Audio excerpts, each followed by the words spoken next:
오늘은 혹시 기억하실는지는 모르겠지만 지난번에 야외 예배에서 잠깐 한번 언급했던 하나님 나라에 대한 얘기를 좀 하고자 합니다.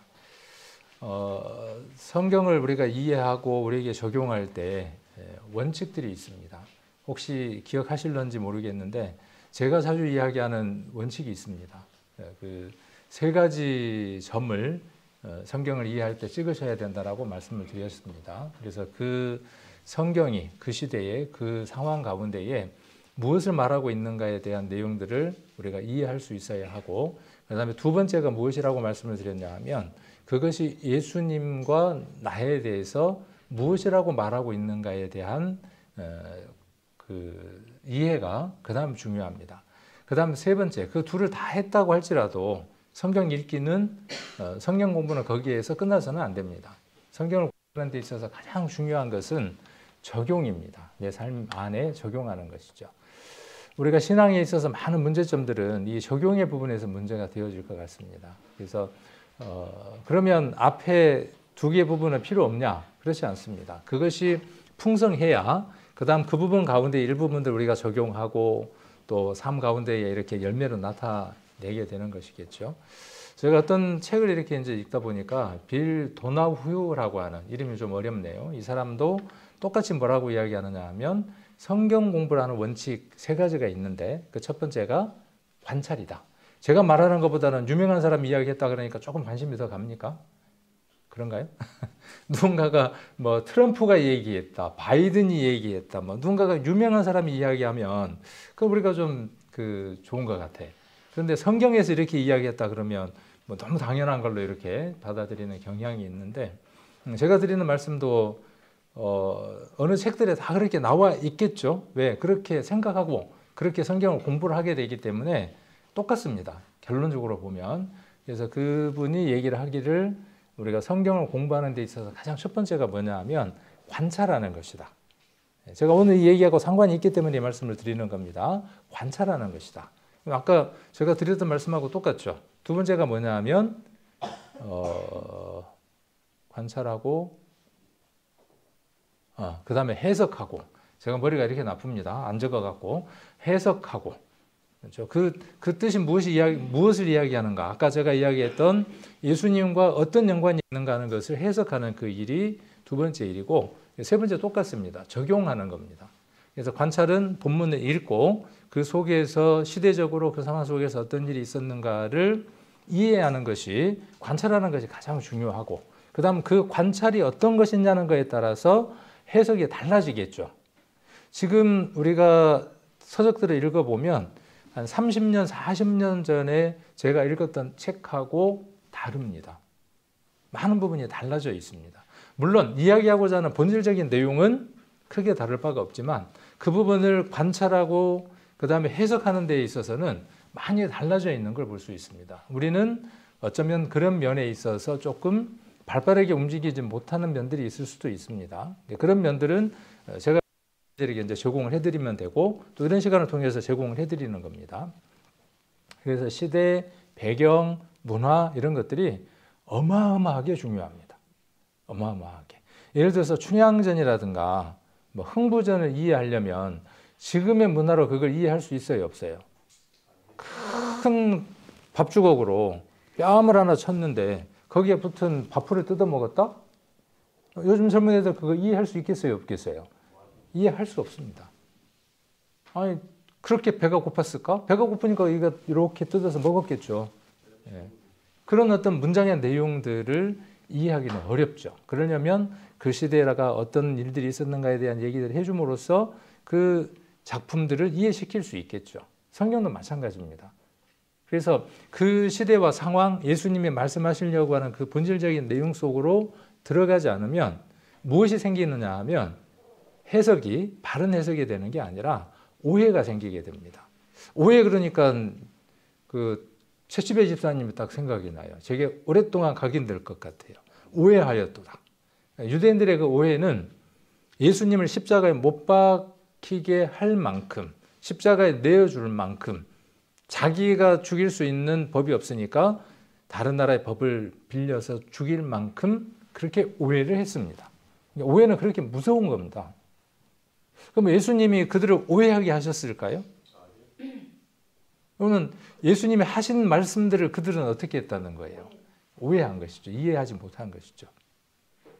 우리도 그럴 수 있습니다. 우리도 말하는 화자, 말하는 사람이 충분하게 설명을 하지 못하면 오해가 생길 수도 있습니다. 그러니까 듣는 것과 말하는 것을 우리가 잘 할 필요가 있습니다. 그리고 이 말씀은 뒤에 이제 좀 연결되겠지만 지금 시대에는 복음을 전하는 데 있어서 방법이 어떤 방법들이 있냐 하면 아까 말씀드렸던 잘 들어주는 것, 잘 이해하려고 하는 것, 이것들이 사람의 마음을 얻는 데에 큰 도구로 사용되어집니다. 그래서 관찰, 그 다음에 그 단어가 제가 좋아서 제가 지금 말하려고 하는 내용을 그 단어가 다 함축하고 있어서 관찰, 해석, 적용 이렇게 말씀을 드렸습니다. 그래서 앞으로 잊어먹지 마시고 성경은 관찰하고 해석하고 적용하는 것이다. 이렇게 하는 것이 바른 성경 공부구나 하고 머릿속에다가 이렇게 넣어 놓으시면 되고 걱정 안 하셔도 됩니다. 제가 자주 잊어버리지 않도록 잊어버릴만 하면 또 이야기하고 그렇게 말씀을 드리도록 하겠습니다.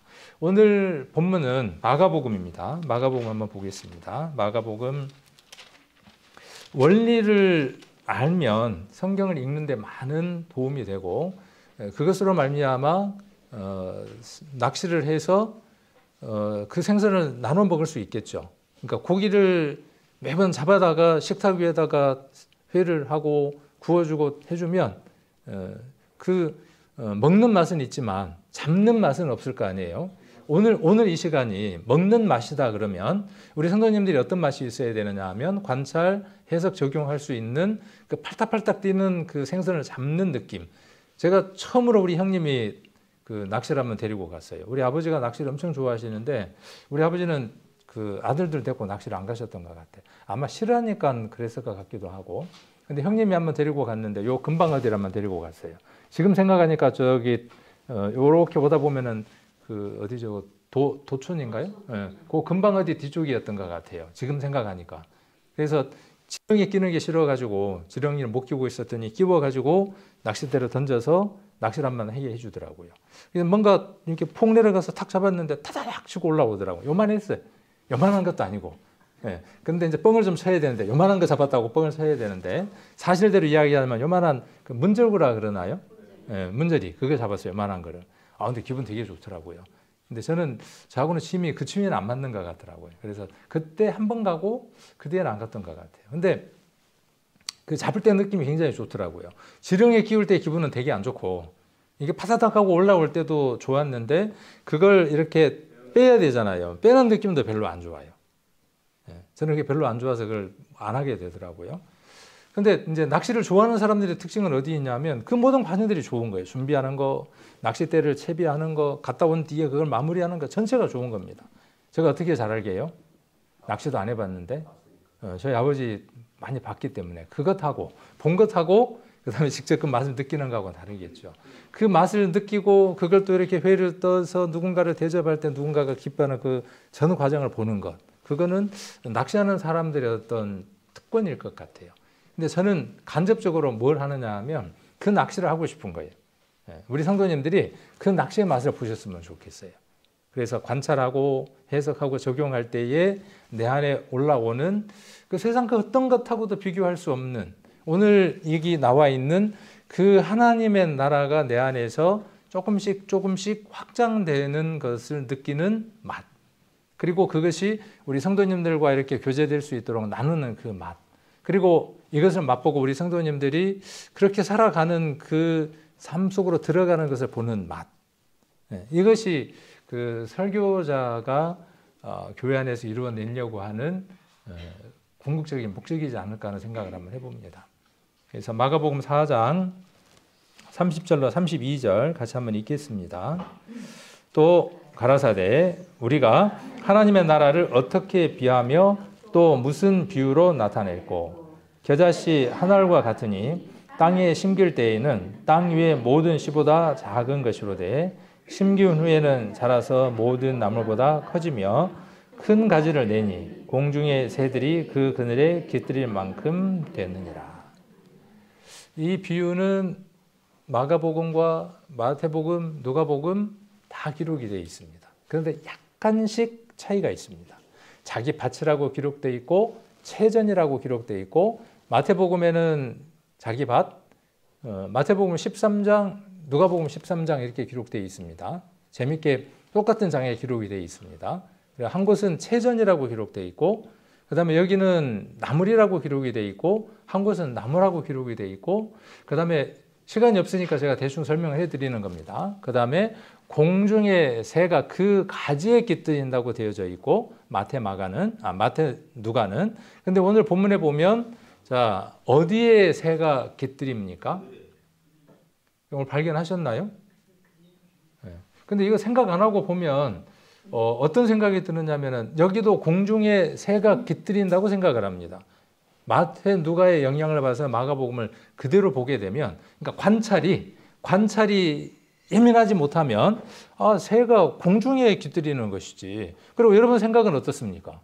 새는 어디에 깃들입니까? 나무 사이에, 그렇죠. 나무 틈 사이에 뭐 여러 가지를 가져와서 둥지를 만들기도 하고 거기에 깃들이죠. 쉬죠. 이거 이해돼요, 안 돼요? 자, 공중의 새들이 그 그늘에 깃들일 만큼 나무가 돼요. 근데 여기 뭐가요? 겨자씨가. 그러니까 이것을 좀 관찰을 잘 해야만 예수님이 말씀하시고자 했던 내용을 우리가 이해할 수 있겠죠. 자, 여기에서 제가 나라를 왕국이라고 가로 열고 가로 닫고 왕국, 가로 열고 왕국, 가로 닫고 이렇게 했습니다. 나라라는 단어를 왕국으로 제가 이렇게 바꿔서 적었습니다. 왜 이렇게 바꿔서 적었을까요? 이거는 그 설교를 하는 사람의 어떤 의도가 있는 거죠. 나라라는 말은 지금 시대의 나라는 아까 그 흥부전 춘향전 이해 못하는 것처럼 지금의 나라는 어떤 것이냐 하면 민주주의입니다. 그렇죠? 지금의 나라는 민주주의예요. 모든 주권은 누구로부터 나와요? 국민으로부터 나와요. 그러니까 대통령 별거 아니에요. 어떻게 하면 돼요? 5년이나 4년이나 정해놓은 대로 어떻게 하면 돼요? 갈아치우면 돼요. 그게 어디에서 나오느냐 하면 주권으로부터 나오는 거예요. 모든 주권이 나오는 거죠. 그 나라라는 개념을 갖고 이 성경을 읽으면 많은 오해를 할 수 있게 돼요. 그래서 타임머신을 타고 시간을 거스려서 어디로 옮겨가야 되느냐 하면 이 성경이 기록될 시간으로 옮겨가야 합니다. 그 환경과 문화 속으로 가야 합니다. 로마가 유대인 땅을 지배하고 있고, 그러니까 정치, 군사적으로는 누구의 지배를 받고 있냐 하면 로마의 지배를 받고 있고, 그 다음에 사상이나 문화적인 것은 어디에 영향을 받고 있냐 하면 헬라의 문화를 영향을 받고 있습니다. 헬라 그러면 생각나는 인물이 있나요? 헬라의 그 그리스를 이야기할 때에 우리가 잘 아는 대표적인 인물 한 사람이 있습니다. 알렉산더. 그렇죠? 죽을 때 어떻게 했대요? 관 밖에다가 손을 내어 밀고 이 손을 보여주라 그랬잖아요. 인생은 허무한 것이다. 젊은 나이에 그 어마어마한 땅을 평정했던 사람이죠.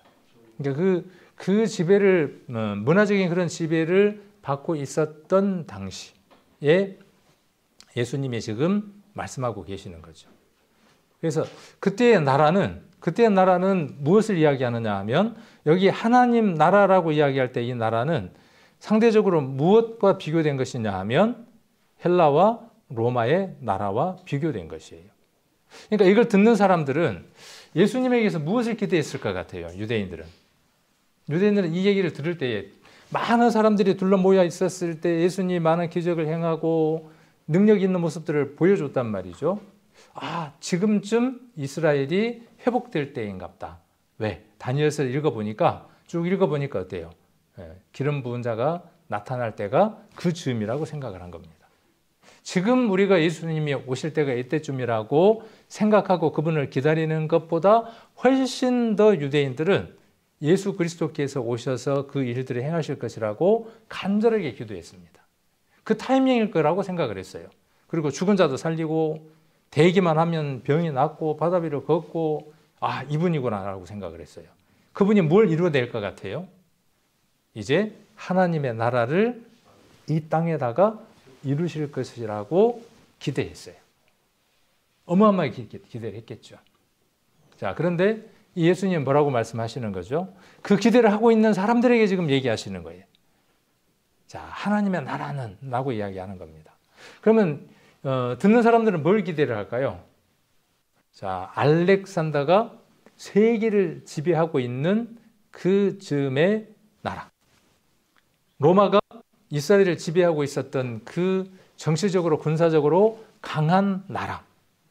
자기들의 나라도 어떻게 됐으면 좋겠어요? 독립을 해서 저 절대적인 능력을 갖고 있는 저 사람이 왼수들을 싹 없애버리고 이곳에 무엇을 만들 것이라고 대망하고 있는 거죠?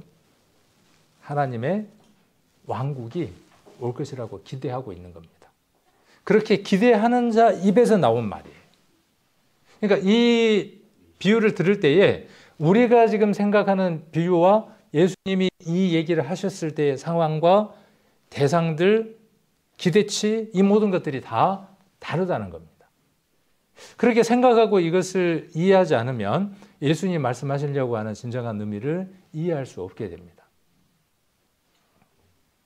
자, 그래서 이 나라를 제가 뭔 단어로 바꿨냐 하면 바실레이아라 그럽니다. 바실레이아.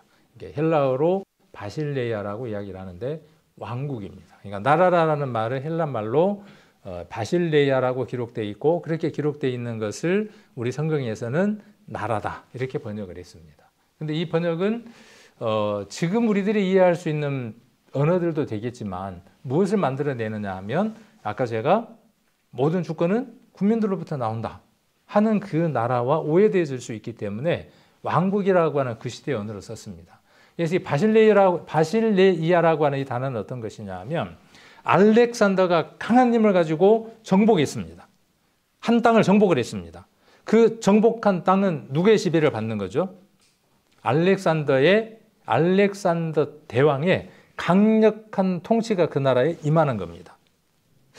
로마가 모든 길을 닦고 그 길을 통해서 어떻게 하느냐 하면 다른 나라를 지배합니다. 그리고 그곳에 무엇을 두느냐 하면 분봉 왕을 두죠. 왕들을 두게 되죠. 그러면 로마 왕의 통치권 아래에 있게 됩니다. 그러니까 이 단어는 어떤 단어냐 하면 그 단어를 말하고 있는 단어입니다.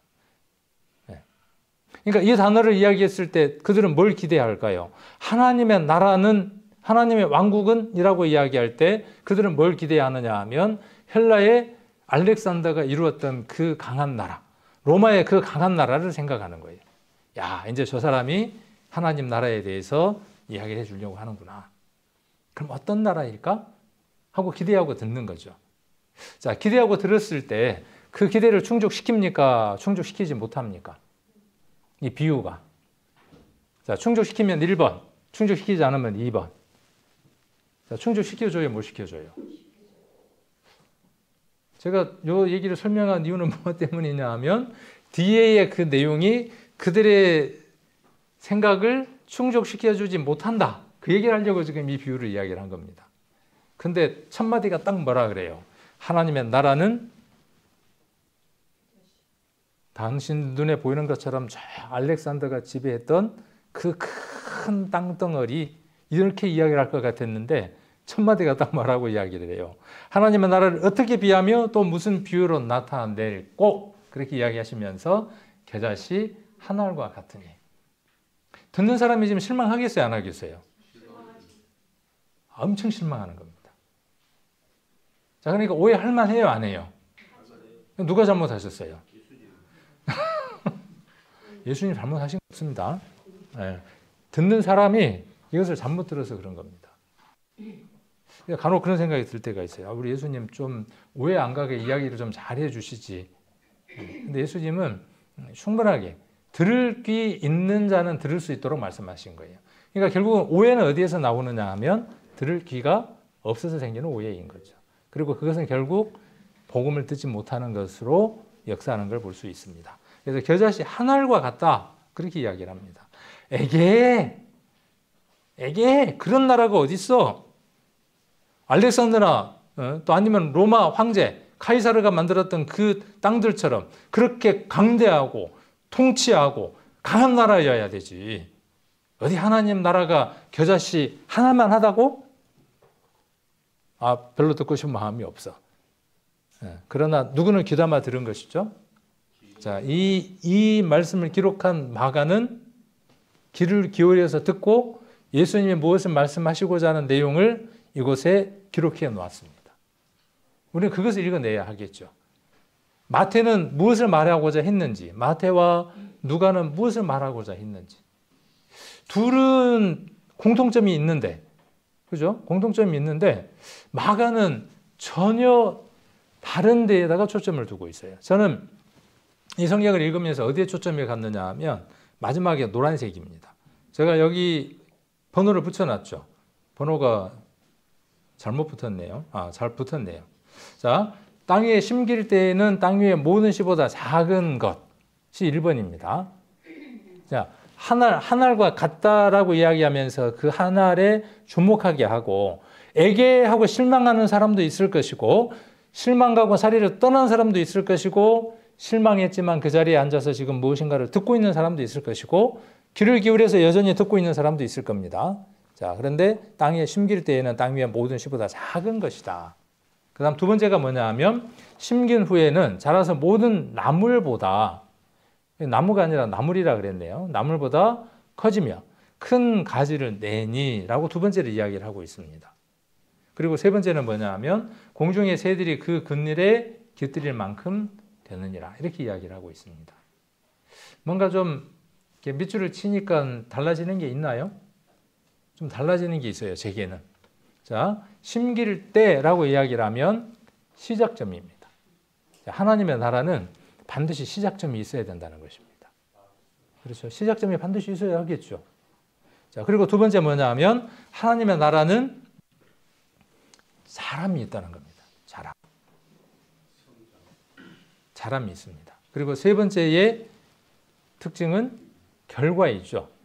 결과인데 그 사람 아래 누군가가 와서 쉼을 얻는다는 것으로 이 비유가 맞춰집니다. 자, 이것이 무엇이라고 지금 말하는 거죠? 하나님의 왕국이라고 이야기를 하는 겁니다.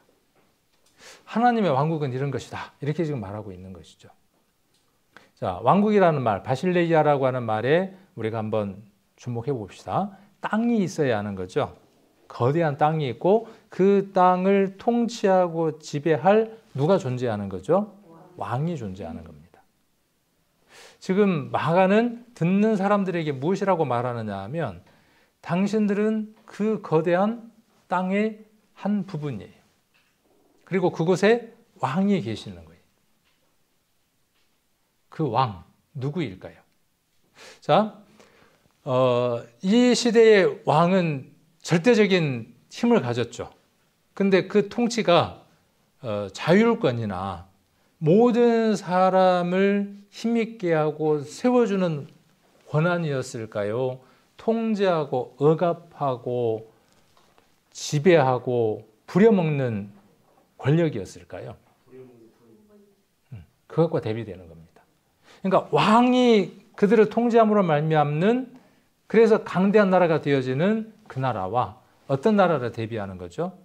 자, 스스로 하나의 씨가 심겨져서 어떤 통치권이 무엇으로 말미암는 거죠? 네, 여기에 있는 겨자씨처럼 작은 그 믿음으로 시작되어져서 자라고, 이거 보여. 누군가가 통치해요, 안 해요? 안 해. 근데 통치가 막강해요, 안 해요? 가만 돌아서서 생각을 해보는 겁니다. 돌아서서 생각을 해봐요. 눈에 보이는 그 나라는 그렇게 강한 통치로 하지만 불평불만들이 대단해. 누군가가 반역해서 저거 죽여버렸으면 좋겠어. 힘들게 살아가는 사람들은 그렇지 않겠습니까?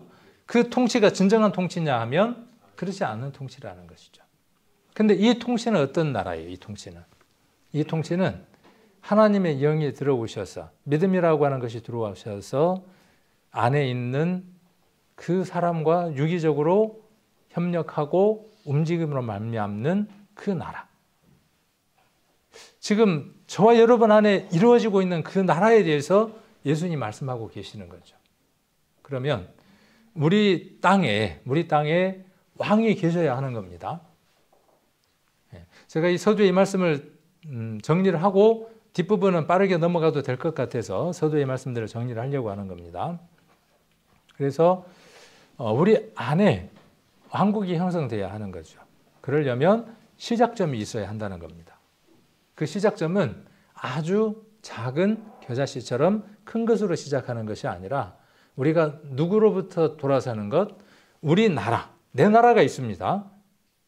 내가 통치하는 나라가 있어요. 없을까요? 있습니다. 근데 그게 자기가 자기를 통치하고 있는 나라라고 생각하고 있지 않습니다. 대부분 자기가 자기 나라를 통치하고 있다고 생각하지만 사단이 그 나라를 지배하고 있죠. 그러면 나타나는 모습은 어때요? 그런 모습의 결과가 나타나는 거죠. 저와 여러분은 이 삶에서 자유로울 수 없습니다. 저도 이러한 삶, 이러한 나라의 통치의 영역을 살아갈 수 있고, 그렇죠? 그리고 어떤 영역의 삶을 살아갈 수 있습니까? 오늘 여기 나오는 이 삶의 영역을 살아갈 수도 있습니다. 누구를 인정하느냐에 따라서. 자, 아무것도 선택하지 않으면 사단의 영역 안에 있습니다. 자기 나라 안에 있는 겁니다. 시시각각으로 우리는 많은 것 속에서 선택을 해야 하고 정말 중요한 그 선택의 기로에 놓였을 때 예수님을 선택할 수 있는 삶, 그 삶이 우리에게 필요합니다. 자, 하나님의 나라는 이제 정리를 하는 게 아니라 쭉 한번 결론을 제가 이야기해 드렸습니다. 어떻게 이 말씀이 적용되어져야 되는지 해석, 관찰 이런 것들은 제가 말씀을 드렸고 이제 적용의 부분들 이런 부분들을 한번 이야기해 보자 하는 겁니다. 자, 하나님의 나라는 성경 안에 몇 종류의 하나님 나라가 있을까요? 그냥 하나지 뭐 하나님 나라는. 구원 그러면 구원은 단어가 하나이지만 우리가 잘 아는 대로 구원에는 세 가지의 구원이 있죠. 모르시는 분 계시나요? 첫 번째 구원은 이루어진 구원. 저기 답을 저기 이야기해 놨습니다. 두 번째 구원은 이루어져 가는 구원이 있고 세 번째가 이루어질 구원이 있습니다. 그러니까 성경 전체를 우리가 한번 쭉 이렇게 통틀어서 이야기한다 그러면 성경은 무엇에 관해서 이야기하는 책이냐 하면 예수 그리스도에 대해서 이야기하는 책이고 예수 그리스도가 그 이름의 뜻대로 구원자라는 뜻입니다. 예수님이라는 이름의 뜻이 어떤 뜻이냐 하면 자기 백성을 저희 죄에서 구원할 자다라는 말, 예슈아라는 뜻입니다. 어떻게 구원하시죠? 예수님이 죄인을 어떻게 구원하십니까? 헬라어 예슈아라고 하는 그 단어 속에 무엇을 담고 있냐 하면 그의 손을 보라, 못자국을 보라. 예수아라는 말의 뜻이 그렇죠. 우리를 어떻게 구원하십니까? 자기 자신을 죄의 값으로 내어주심으로 말미암아 얻는 구원, 이루어진 구원. 그 다음 그 속에서 우리가 이루어져 가는 구원이 있고 이루어질 구원이 있죠. 이 부분에 대해서 우리가 잘 알고 있지만은 수요일 날 한 번 더 돌다리도 두들기는 심정으로 이 부분에 대한 것들을 한 번 더 수요일 날 정리를 해보려고 합니다. 이것을 칭의라고 이야기를 하고요. 제가 이야기했던 첫 번째 이루어진 구원에 대해서는 칭의라고 하는 단어를 씁니다. 그리고 두 번째는 성화라고 하는 단어를 씁니다. 그리고 세 번째는 영화라고 하는 단어를 씁니다. 이 단어가 성경에 있어요, 없어요? 없어요. 그런데 한 단어는 있어요. 영화라는 단어는 로마서에 기록되어서 나옵니다. 근데 이것은 성경에 나와 있는 그 중요한 내용들을 우리가 공유해서 편하게 이야기할 수 있도록 만들어 놓은 이름들입니다. 삼위일체가 그런 것처럼. 그래서 구원은, 참된 구원은 이 세 가지 것을 다 마음 안에 담고 살아가는 것이 참된 구원입니다. 한 가지만 이렇게 한쪽에 편중되는 게 아니라 세 가지 다. 마찬가지로 하나님의 나라도 왕국도 세 왕국이 있습니다. 이루어진 왕국이 있고, 그래서 제가 여기 영어를 잘 못한다고 말씀을 드렸는데 그래도 영어를 좀 써본 거예요. 다 영어에서 온 용어들이에요. 이미 용어들이 정해져 있고 이렇게들 다 통용하고 있는 단어여서 가져온 겁니다. 그래서 여기 The Already Kingdom of God이라고 되어 있어요. 킹덤이라고 그랬어요. 킹덤이라는 말은 무슨 말이냐 하면 킹덤이라는 뜻은 왕국이라는 뜻입니다. 똑같이 아까 바실레아라고 하는 말을 영어로 바꿀 때에 킹덤이라고 이야기를 했고 하나님 나라라고 이야기를 하고 있습니다. 그 하나님의 나라는 이미 어떻게 되어져 있습니까? already 이미 와 있어요. 어디에 와 있습니까? 저와 여러분 안에 이미 이루어져 있습니다. 자, 어디를 한번 보느냐 하면 누가복음 17장을 한번 보겠습니다. 누가복음 17장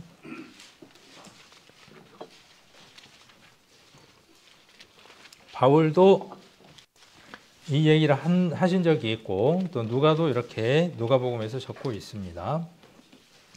17장 20절입니다. 자, 바리새인들이 하나님의 나라가 어느 때에 임하나이까 묻거늘 예수께서 대답하여 가라사대 하나님의 나라는 볼 수 있게 임하는 것이 아니요 또 여기 있다 저기 있다고도 못하나니 하나님의 나라는 너희 안에 있느니라. 자, 여기 있다 저기 있다 왜 이렇게 이야기를 했을까요? 여기 있다 저기 있다 왜 예수님이 이렇게 이야기를 하셨을까요? 이 시대의 모든 사람들은 관찰 한번 해보면 나라는 어디에 있어야 하는 거예요? 눈에 보여야 하는 거예요. 눈에 땅이 보여야 되고 거기에 무엇이 있어야 돼요? 강력한 통치권이 그 안에서 행사돼야 돼요. 볼 수 있게 임하는 거죠. 그들의 나라는. 근데 예수님 뭐라고 말씀하시죠? 하나님의 나라는 너희들이 말하는 그 왕국은 어디에 이루어지는 거예요? 너희 안에 이루어지는 거예요. 그러니까 너희 안에 어떤 게 이루어져야 하죠? 하나님의 나라가. 그러면 그 왕권이 그들이 생각하는 것처럼 왕의 왕권이 어디에 강하게 미쳐야 돼요? 여러분 안에 미쳐야 된다 그 말이에요. 자, 이걸 놓치면 안 됩니다. 제일 중요한 게 뭐냐면 이걸 놓치면 안 되는 거예요. 네. 그러니까 바실레이아 왕국이라고 제가 자꾸 강조하는 이유가 어디에 있냐 하면 여러분이 지금 누가복음에서는 무엇이라고 이야기하느냐 하면 하나님의 나라가 너희 안에 이미 이루어져 있다라고 이야기를 하는 거죠. 자, 그 트럼프가 지배하는 나라, 트럼프가 대통령이 된 나라는 미국이죠. 그러니까 트럼프의 나라 이렇게 한번 이야기해 볼 수 있겠죠. 그때 식으로 이야기를 한다면 트럼프가 통치하는 나라예요. 그러니까 미국이지만 트럼프가 통치하는 나라.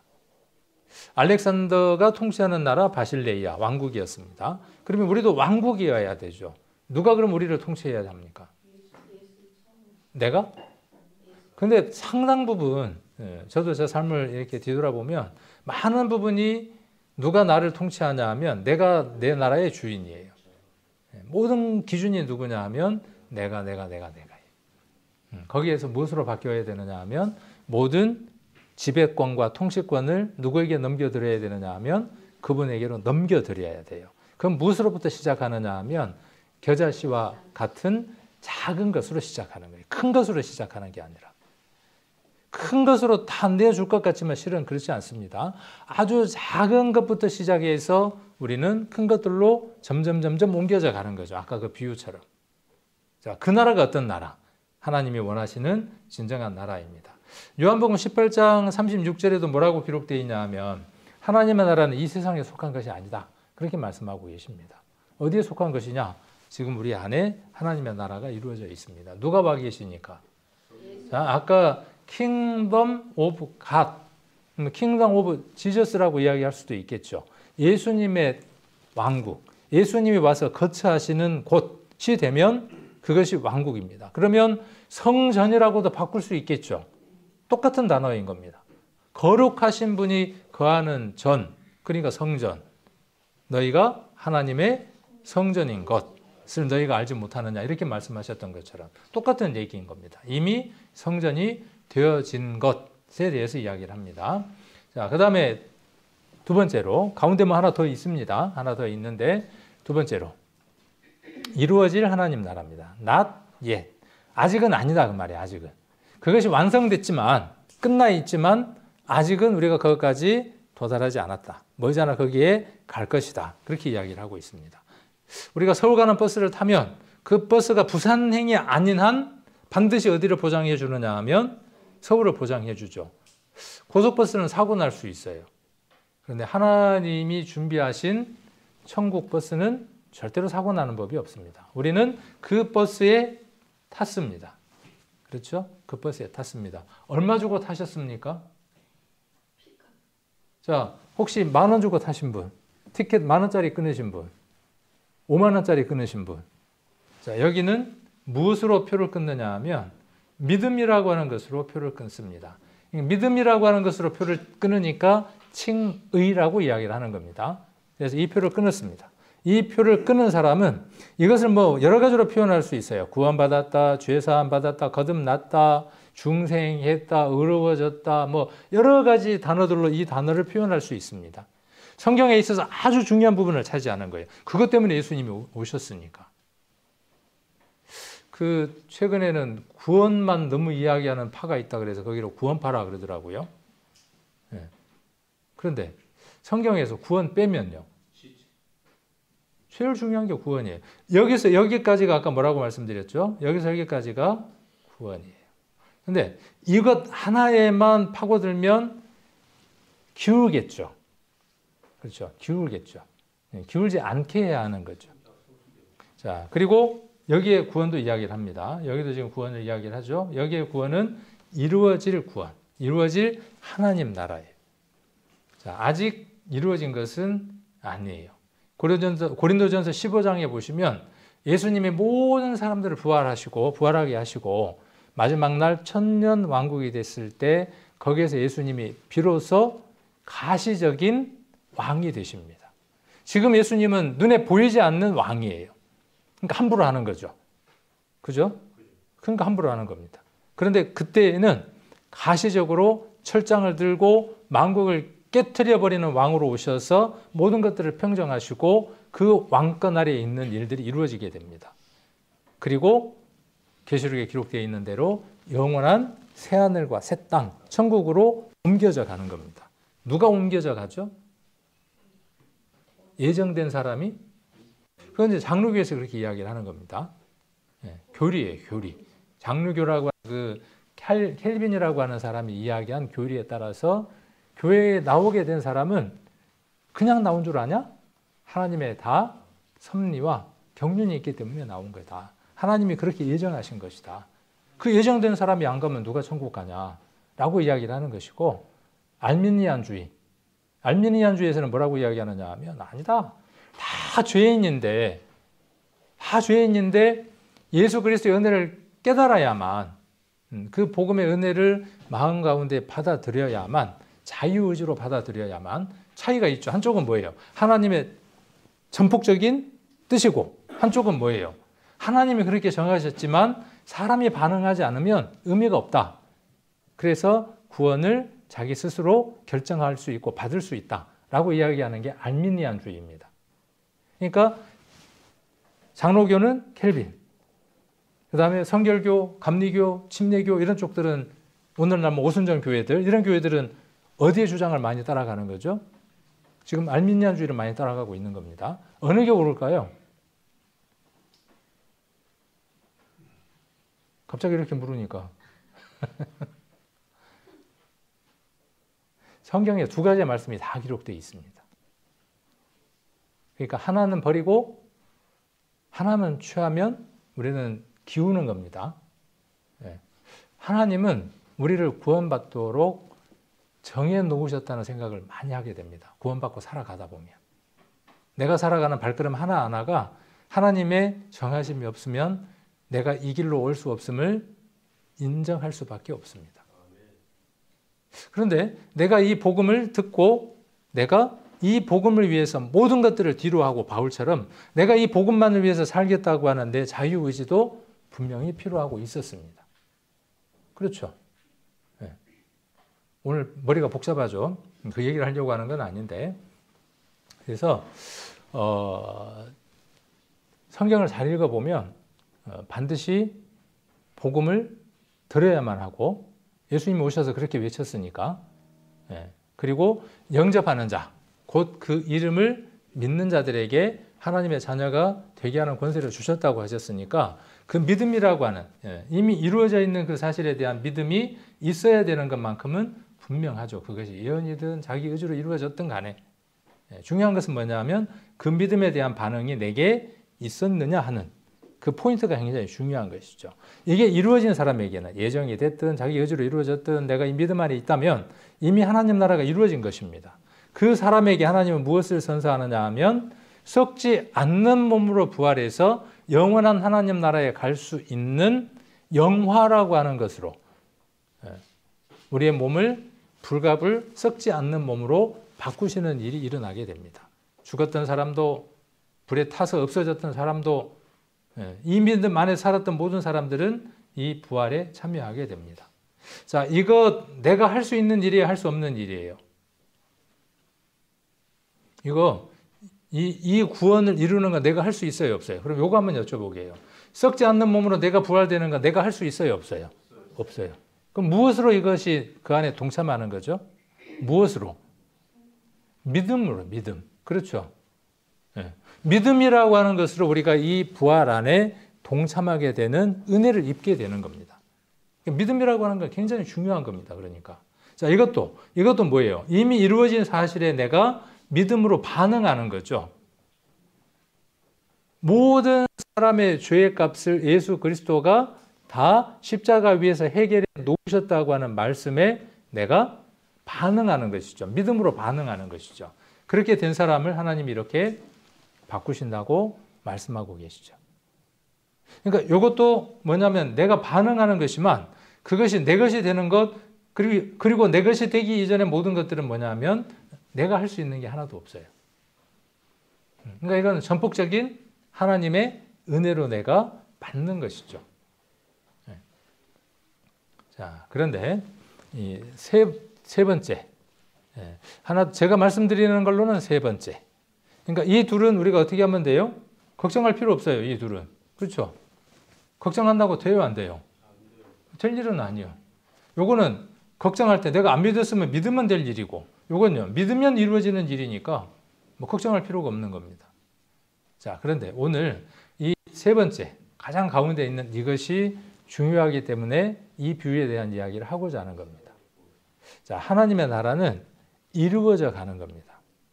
이 내용이 어디에 기록되어 있을까? 성경에 기록되어 있겠죠. 예수님의 기도 가운데 보면 예수님이 가르쳐 주신 그 기도 안에 보면 나라가 임하옵시며 그 뒤에 뭐라고 되어 있습니까?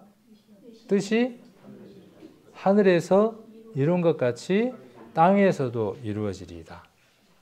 그러면 뭔 뜻이 하늘에서 이루어졌습니까? 어떤 뜻이? 자, 이 뜻이 하늘에서 이루어진 거죠. 그렇죠? 이 뜻이 하늘에서 이루어졌죠. 모든 사람을 하나님 나라에 가게 하는 그 구원의 뜻이 하나님 나라에서 이루어졌고 그 일이 땅에서 이루어졌어요. 그렇죠? 이루어졌습니다. 자, 그러면 이제 예수님의 기도 가운데 중요한 것은 무엇이에요? 하늘에서 뜻이 이룬 것처럼 이제 어디에서 이루어져야 하죠? 땅에서 이루어져야 하는 거죠. 무엇을 말씀드리려고 이 말씀을 드리는 것일까요? 그렇죠. 이제 전도 집회가 얼마 안 남았잖아요. 자, 하나님의 나라는 작은 씨앗 하나가 사람 안에 떨어져서 그 왕권이 점점 확산되는 것으로 시작이 되죠. 누구 안에 시작되는 것처럼 내 안에 겨자씨 한 알이 들어와서 반응합니다. 아주 작은 거예요. 처음에는 눈에 보이지도 않는 것처럼 우리의 믿음은 작은 것이었어요. 겨자씨보다 더 작은 것이었어요. 이게 시간이 지나면서 말씀을 들으면서 점점 더 반응하기 시작을 하죠. 그래서 이것을 아까 말씀드린 대로 뭐라고 말씀을 드렸냐 하면 성화. 우리는 이미 거룩해졌습니다. 여기서 이미 거룩해졌습니다. 그리고 영원히 거룩해질 것입니다. 그런데도 성경은 뭐라고 이야기하느냐 하면 너희가 거룩해져 가야 한다고 이야기를 하고 있습니다. 빌립보서라든지 데살로니가에 뭐라고 하나님 바울은 데살로니가 교회에 무엇이라고 말하고 있느냐 하면 하나님의 뜻이 너희에게 있다. 그것이 무엇이냐 하면 부정함이 아니라 거룩함이다. 그렇게 말하고 있습니다. 이미 거룩해진 성도들에게 거룩함을 하나님이 원하신다. 그렇게 말씀하고 계십니다. 자, 하나님의 나라 바실레이아. 본문을 한번 조금 자세하게 살펴보면 하나님의 나라라고 말씀을 드렸고요. 겨자씨 한 알이 심겨지는 겁니다. 자, 심겨져야 돼요. 그죠? 중요한 건 뭐예요? 심길 때는 어디에 심기는 겁니까? 땅에 심기는 거죠. 그죠? 우리가 이 비유들은 여러 비유들을 통해서 연결 지을 수 있잖아요. 우리 마음이라고 하는 땅에, 삶이라고 하는 그 땅에 뿌려지는 거죠. 땅에 뿌려지는 겁니다. 자, 그리고 이것은 어때요? 모든 씨보다 아주 작은 거예요. 이거보다 더 작은 씨도 있습니다. 실상은. 더 작은 씨도 있어요. 그런데 작은 씨라고 지금 이야기를 하고 있습니다. 자, 그리고 심기 후에는 어떻게 됩니까? 심기 후에는 자랍니다. 과정이 있습니다. 그러니까 우리는 모두 다 여기에서 제외될 수 없는 거죠. 근데 이건 누구에게 주어지는 특권이에요, 이건요. 자, 이건 첫 번째 칭의. 그죠? 예수 그리스도의 보혈로 말미암아 죄 사함을 얻은 거듭난 성도들에게 주어지는 특권이 뭐냐면 지금 이 비유에 해당되는 거예요. 그러니까 이 비유는 누구만 깨달을 수 있어요. 누구만 이해할 수 있어요. 그렇죠. 우리만 이해하고 우리만 받아들일 수 있는 내용들이에요. 아, 그렇구나. 눈에 보이는 저 큰 땅덩어리, 그 왕권을 가진 저기가 왕국이 아니라 그렇구나. 내 삶에 왕이 오셨고 그 왕이 나를 통치하고 그 땅을 무한대로 넓히려고 하시는구나. 심겨졌구나. 자, 그런데 이 심겨진 씨가 지금 적용이죠. 씨가 지금 어떻게 돼 있어요? 그대로 땅에다 덮어갖고 지금 자장 잠재우는 사람도 있고 물을 열심히 줘가지고 지금 무럭무럭 자라고 있는 사람도 있겠죠. 자라는 사람은 어떻게 있어요? 그 왕권이 많이 미친 사람이겠죠. 그러니까 누구 모습이겠어요? 왕의 모습이죠. 그 왕의 모습이죠. 그 왕의 모습이에요. 그렇지 않으면요. 여전히 이전의 나의 모습으로 있는 겁니다. 자, 깃들일 만큼이라고 이야기를 했어요. 결과죠. 누가 와서 깃들여요? 공중의 새들이 와서 깃들입니다. 우리가 성경을 이해하는 방법 가운데 과거에는 알레고리적 해석이라고 하는 해석법이 있었습니다. 이걸 가장 많이 쓰는 그 단체들이 있는데 자기가 교주라고 이야기를 하거나 혹은 자기 교회가 올바르다 하는 걸 주장하기 위해서 성경에 나와 있는 일부 단어들이나 문맥들을 자의적으로 해석을 해서 자기들에게 맞추는 것으로서 성경을 이해하는 것으로서 쓰는 방식이 알레고리라고 하는 방식을 씁니다. 근데 원래 알레고리는 나쁜 건 아니에요. 예수님의 그 비유 가운데에도 알레고리가 많습니다. 알레고리라는 건 뭐냐 하면 새 그러면 우리가 이제 예를 드는 대로 새 그러면 마귀예요. 그죠? 새 그러면 마귀. 누룩 그러면 뭐죠? 우리 기억하시는 대로 누룩 그러면 뭐예요? 죄. 이게 뭐냐 하면 A는 B라고 모든 것들을 등식을 성립시켜 놓는 거예요. 그런데 예외가 있어요, 없어요? 있습니다. 근데 그 예외를 인정하지 않고 모든 것들은 A는 B다라고 등식을 성립시키는 성경 해석법이 뭐냐 하면 알레고리예요. 알레고리는 굉장히 위험한 해석을 가져올 수도 있습니다. 성경은 반드시 성경을 이해하는 원칙들이 있고 그 성경을 이해하기 위해서는 다른 성경들이 그 성경들을 보충해서 설명을 합니다. 병행해서 설명을 하기 때문에 성경을 성경으로 이해하면 문제될 게 없어요. 그러면 여기에서 지금 공중의 새는 마귀일까요? 그럼 뭘 이야기하는 걸까요? 자, 깃들여서 쉰다 그랬으니까 무엇을 이야기하느냐 하면 공중에 나는 새 지금 어때요? 힘들어. 먹을 것, 입을 것 그런 거 챙기느라고 힘들었어. 그 힘든 새들이 어떻게 할 수 있도록? 그늘에 와서 그 엄폐할 수 있는 거죠. 자기 자신을 뭔가 그 모든 일로부터 차단을 시키고 쉴 수 있는 공간에서 쉬게 하는 그림을 여기에서 우리가 살펴볼 수 있죠. 여러분의 나라는 지금 어떻습니까? 나라가 점점점 커져서 자기 자국민 아니면 더 이상 들어올 수 없는 폐쇄적인 나라입니까? 아니면 이 나라에 어떤 사람도 다 들어와서 예수님의 나라는 그런 나라인 겁니다. 다 들어와서 어떻게 할 수 있는 나라, 편히 쉴 수 있는 나라. 어떻게 하면 세상 모든 사람들이 편히 쉴 수 있을까요? 돈이 많아서 100억씩 나눠주면 편히 쉴 수 있을까요? 100억 받는 순간 그들은 고민 가운데 들어갑니다. 제가 100만 원만 생겨도 고민이 돼요. 이걸 어디에다가 쓸까? 소심해요? 제가 소심해요. 네. 100만 원 받으면 고민이 되게 많아요. 이거를 어느 성도나 누구가 이 돈을 가져가면 참 유용하게 쓸까? 그런 고민을 합니다. 제가. 흥 하시는데 방금. 저를 그렇게 보셨단 말이죠.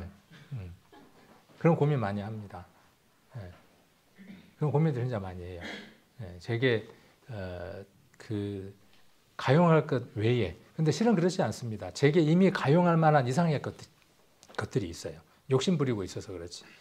그래서 지금은 더 생기지 않아도 도우려고 했습니다. 할 수 있으면. 뭐 가용으로 내가 생긴다 그러면 이제 가용으로 생긴 거죠. 그런 것들을 이렇게 도울 수 있도록 하면 좋겠죠. 자, 그런 마음들로 확장돼 가는 거죠. 나라가. 그럼 거기 와서 깃들이는 거죠. 교회 안에 이 마음을 가진 하나님의 나라가 확장되어 있는 사람들이 세상으로 나아가서 그들이 하나님의 나라이죠. 하나님의 왕권이 그들을 지배하고 있는 나라죠. 그 왕국이 점점 어떻게 되어 가는 거죠? 확산돼 가는 거죠. 언제쯤 이 왕국의 확산은 끝날까요? 자, 이방인의 충만한 수가 다 차면이라고 성경은 이야기하고 있죠. 그것과 맥을 같이 하는 겁니다. 이번 집회 때에 마지막 한 사람이 이방인의 충만한 수로 채워진다 그러면 집회하는 그 순간 마지막 날 우리는 홀연히 다 변화되는 거죠. 그러니까 우리가 희망해야 되겠습니까? 희망을 안 해야 되겠습니까? 전도 집회를. 이 모든 고생을 다 끝내려면 방법이 뭐밖에 없는 거예요. 죽든지, 그죠? 아니면 빨리 채우든지. 그것밖에 없는 거죠. 그래서 깃들이게 되는 겁니다. 자, 이게 겨자나무입니다. 여러분이 생각한 것보다 크죠? 커요. 아주 커요. 한 1.5m, 한 2m 이렇게까지 올라가요. 겨자나무입니다. 자, 그리고 이것은 겨자나무 밑에 새가 둥지를 틀고 있어요. 이거 제가 그린 그림입니다. 이런 그림은 어디에도 없어요. 제가 그린 그림이에요. 그 마가복음을 보고 제가 그려달라고 해서 그린 그림이에요. 어디에도 없습니다. 자, 이렇게 새가 깃들이고 있어요. 이 한 마리의 새가 이번에 전도 집회 때에 여러분들이 모시고 와야 할 영혼들이죠. 그렇죠?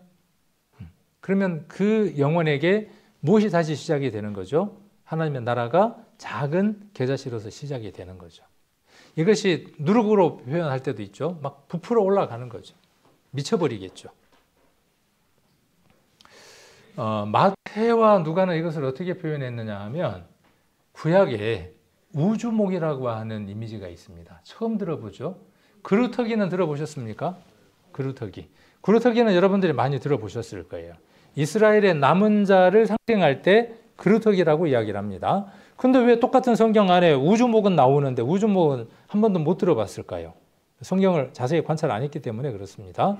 창세기에 처음 나오는 생명과가 무엇에 해당하느냐 하면 어쩌면 우주목에 해당합니다. 그 모든 것들이 전 세계로 쫙 펼쳐져서 모든 생명을 공급하고 하는 그 우주목에 대한 생각들이 있습니다. 자, 다니엘서 한번 보겠습니다. 다니엘서 4장입니다.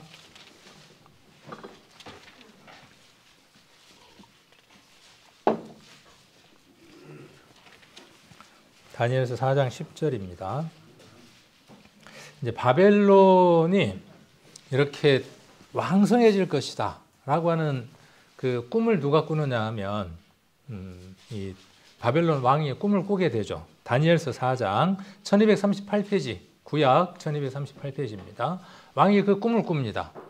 그 꿈에 대한 해석을 누가 하느냐 하면 다니엘이 해주게 됩니다. 10절 한번 봅니다. 내가 다니엘서 1238페이지 4장 10절 내가 심상에서 나의 뇌 속으로 받은 이상이 이러하니 내가 본즉 땅의 중앙에 한 나무가 있는데 고가 높더니 그 나무가 자라서 견고하여지고 그 고는 하늘에 닿았으니 땅 끝에서도 보이겠고 그 잎사귀는 아름답고 그 열매는 많아서 만민의 식물이 될 만하고 들짐승이 그 그늘에 있으며 공중에 나는 새. 여기 뭐가 나오죠? 공중에 나오는 새. 이 말씀은 다니엘서에만 기록되어 있는 게 아니라 에스겔서에도 기록이 되어 있습니다. 마태와 누가는 이 구절이 생각이 났을 겁니다. 예수님이 말씀하셨을 때에 이 부분이 생각이 나서 공중에 새가 나무에 깃든다고 이야기를 했습니다. 근데 마가는 무엇을 말하고자 하느냐 하면 그렇게 표현하지 않고 어디에? 그늘에 깃든다고 표현하고 있는 걸 볼 수 있습니다. 그러니까 말하고자 하는 초점이 다른 걸 볼 수 있습니다. 마태와 누가는 바벨론이 그랬던 것처럼 또는 다른 아수르가 그랬던 것처럼 하나님이 그 나라를 강성하게 하셨어요. 바벨론의 힘이 강해서가 아니라 하나님이 어떻게 하신 거예요? 그렇게 강하게 하나님이 허락하신 거예요. 그런데 망하게 하는 것도 누가 하실 수 있어요? 하나님이 하실 수 있어요.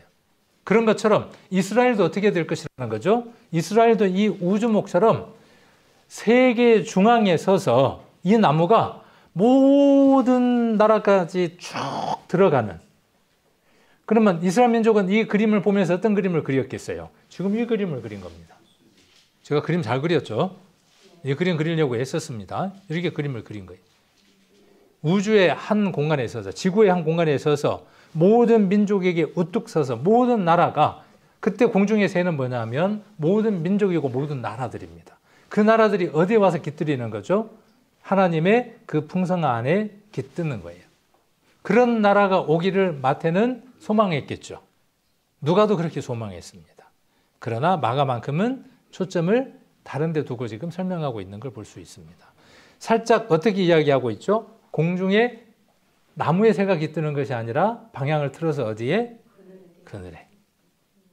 그래서 어디에다가 초점을 두고 지금 마태와 누가가 보여지는 가시적인 하나님 나라에 초점을 두었다 그러면 왜? 마태복음은 유대인의 왕으로 오실 예수님에 대해서 이야기를 하니까 초점이 그렇게 주어지는 게 맞죠. 그러나 마가는 종으로 섬기는 예수님에 대해서 이야기하고 있으니까 그렇게 표현되어지는 부분들이 맞겠죠.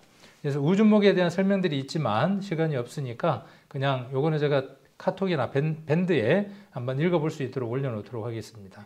그리고 이스라엘은 그루터기라고 이렇게 표현을 하고 있죠. 이스라엘이 이렇게 될 것이라고 기록되어져 있지만 하나님 말씀을 순종하지 않았기 때문에 어떻게 되는 거죠? 이렇게 잘리우는 거죠. 그러나 하나님 뭐라고 말씀하셔요? 너희가 순종하시면 다시 어떻게 하시겠다고? 이렇게 회복하시겠다고 다니엘서나 에스겔서에서 여러 차례 이야기를 하고 계시는 거죠. 이사야서 6장에도 이렇게 기록되어 있습니다. 이런 말씀들 한번 차분하게 찾아보시면 될 것 같고요. 그래서 그루터기라고 하는 것은 무엇에 대한 것이냐 하면 우주목은 하나님의 창조와 질서를 얘기하는 것이고 그루터기는 하나님의 심판 후 회복과 남은 자의 구원을 상징하는 이미지로 구약에서 쓰여졌습니다. 그래서 이스라엘이 지금 그루터기가 남아있는 거죠. 이스라엘이. 그런데 그들이 뭘 소망했겠어요? 이렇게 되는 걸 소망했겠죠. 그러니까 유대인들이 예수님을 통해서 뭘 보고자 한 거예요? 이런 우주목처럼 자기들이 우뚝 서는 걸 원했겠죠. 근데 예수님 뭐라고 말씀하시는 거예요? 그런 거 아니야. 지금 그런 거 아니야. 그렇게 말씀하고 계시는 겁니다. 자, 그래서 오늘 말씀을 한번 보시면 이렇게 시작점이 있고 과정이 있고 결과가 있다는 겁니다. 그러면 우리가 이 나라가 확장돼 가는 데 있어서 도구로 쓰여지는 분, 우리 부분에 있어서 한번 적용해야 될 부분들은 어떤 부분들인가 하는 거를 한번 우리 성도님들에게 제시를 해드리고 싶어요. 내 안에 하나님 나라가 확장되고 이 하나님 나라가 주변에 있는 구원받지 못한 사람들에게 전도할 때, 쉬운 표현으로 전도할 때에 우리가 무엇으로 전도를 할까? 어떻게 전도할까? 구체적인 그 방안 하나 제시를 해보려고요. 물론 문을 두드리고 빵을 주는 것도, 커피 한 잔 마시는 것도 방법들이 있을 겁니다. 그런데 제가 하나 제시하고 싶은 것은 무엇이냐 하면 경청입니다. 잘 들어주는 겁니다. 의외로 지금 시대의 사람들은요, 많은 말을 하고 싶어 합니다. 자기 얘기를 들어줄 사람을 필요로 합니다. 그러니까 다 말을 하는 사람은 많지 들어주는 사람은 없잖아요. 들어주는 것 어려워요, 쉬워요? 듣다 보면요, 한 소리 또 하고 또 하고 합니다. 나중에는 막 역정이 나요. 그런데 경청하는 것이 복음을 전하는 데 있어서 아주 좋은 도구가 됩니다.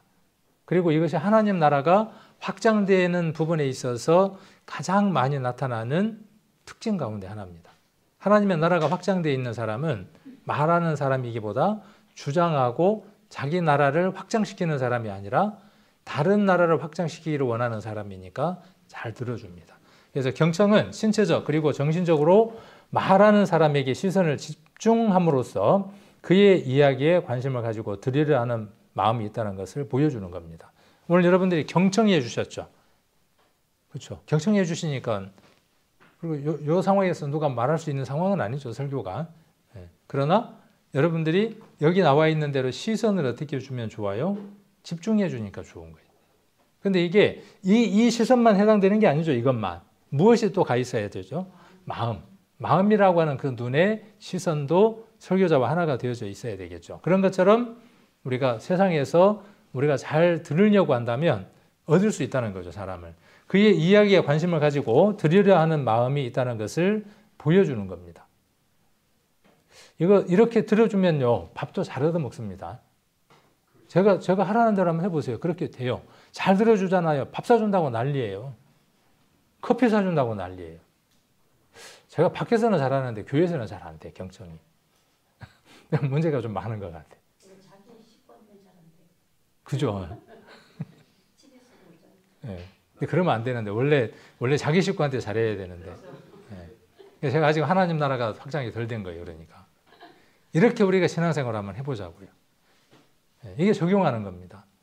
이게 제가 그 바깥 활동을 좀 하잖아요. 그 활동이라는 게 돈 번다는 얘기가 아니라 학교를 다니는데 제가 뭐 군번이 거기 가면 낮으니까 들어줘야 되잖아요. 그럼 자기 교회 목사님 욕도 했다가 장로 욕도 했다가 막 하거든요. 그러면 이제 들어주고 같이 욕을 또 하면 안 돼.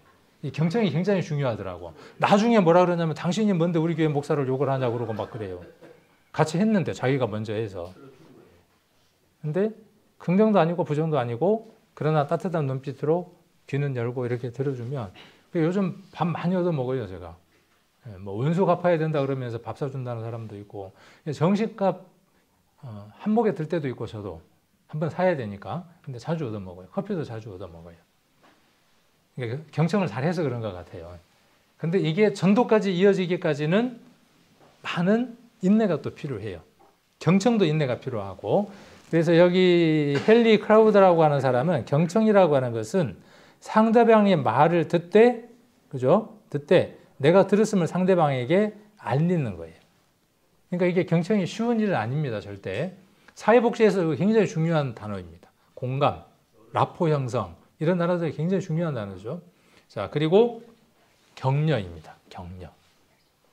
제가 잘 못하는 것들만 지금 오늘 이야기하는 거예요. 왜냐하면 제가 제게 적용한 거니까 진행 중이니까 저도 아까 고잉이라 그랬죠. 고잉. already, not yet, 그 다음에 고잉. 진행 중이에요. 지금. 성화되어 가는 과정 가운데 있어요. 그러니까 맨날 그렇게 살아가도 된다? 아니, 그렇게 확장돼 가야 된다고요. 그래서 격려는 어원적으로 쉽게 만드는 것, 하나님과 서로 간에 즐길 수 있도록 세워주는 것을 격려라고 이야기합니다. 그러니까 경청과 격려라는 말은 다 성경에서 나온 말인데 다른 세상 사람들이 갖다 써먹는 겁니다. 실은 사회복지에서 써먹고 있는 겁니다. 이미 성경 안에 수천 년 전에 다 기록된 내용들이에요. 자, 그래서 격려는 하나님과 서로 즐길 수 있도록 세워주는 게 뭐냐면 격려예요. 잘해야 되겠죠. 제가 잘 못해요. 잘해야 됩니다. 그렇게 하려고 해야 되겠죠. 내가 하려고 하는 게 아니라 내 안에 있는 그리스도로 말미암아 내 안이 점령되도록. 그렇죠. 점령이 되지 못하니까 문제가 되는 거죠. 자, 자신의 마음속에 있는 것을 꺼리낌 없이 말할 수 있도록 해주는 거죠. 그러면 이 경청과 격려가 내 안에 훈련되고 확장되어 있으면요. 많은 사람을 얻을 수 있습니다. 생명나무를 만들어낼 수 있습니다. 그래서 이런 연습들 한번 해가 보자고요. 저도 익숙하지를 못해요. 들은 거, 어디서 뭐 아는 거 이런 거는 점점 많아지는데 그대로 실천하고 살아가는 면에서 보면 들었고 알고 하는 것이 예를 들어서 100이다 그러면 제가 실천하고 있는 부분들은 1 아니면 0.5 그런 것 같아요. 그래서 제가 많은 것들을 우리 성도님들하고 공유하지만 저보다 더 많이 실천하고 앞으로 나아가시는 분들도 있어요. 하나님 나라가 확장되신 분들도 있고 또 이 하나님 나라는 신기하게 어떤 때는 막 풍선처럼 팽팽하게 부풀었다가도 어느 날 보면 아주 작게 이렇게 쭈그러들어 있는 걸 볼 수 있습니다. 그래서 이 건전지는 그죠? 이 건전지는 어때요? 만땅이죠. 다 끝나버린 건전지입니다. 만땅이지만 이 건전지는 어떻습니까? 이 건전지는 더 이상의 충전이 필요 없어요. 여기는 이미 끝나버린 충전지예요. 근데 여기 건전지는 어떠냐 하면 이렇게 하나를 표시할 때도 있고 어떤 때는 풀로 채워질 때도 있고 이것을 성령 충만이라고 하는 것으로 다르게 이렇게 표현해서 글을 쓴 사람들도 있습니다. 여러분의 건전지가 여러분의 삶이 여러분의 하나님의 나라가 현재 어떤 상태인지를 늘 점검하기를 원하고 아까 그 바실레이아 왕국이 있는데 그 예수 그리스도가 통치하는 나라고 하는 나라가 얼마나 그 하나님의 예수 그리스도의 통치의 지배 속에서 살아가고 있는지 그리고 그것으로 말미암아서 주변에 있는 사람들에게 그 하나님의 나라를 얼마만큼 잘 전하고 있는지를 한번 살펴볼 수 있다면 우리 주님이 우리에게 비유하신 이 비유를 온전하게 깨달은 것이 아닐까 하는 생각을 오늘 한번 해보게 됩니다.